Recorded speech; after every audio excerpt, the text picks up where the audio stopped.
Shandong Tonsen Equipment Company Limited is an international comprehensive enterprise specializing in beer equipment, wine equipment, and other fermentation system equipment, integrating research and development, production, sales, technical support, and service.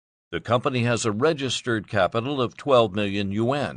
It is a national high-tech enterprise and has a number of patents. It has passed CE certification, SGS certification, and a series of international and domestic systems certifications. The company now has 80 employees, including 6 senior technicians and 20 people with a bachelor degree or above. It relies on advanced stainless steel automatic laser welding machines and laser cutting equipment, large-scale mechanical polishing equipment, CNC stamping equipment, adhering to the spirit of craftsmanship and strict implementation.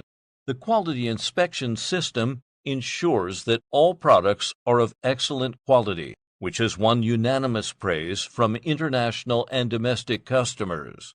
Tonsen products have been exported to more than 70 countries and regions in the world. Europe and the United States are mainly sold to regions.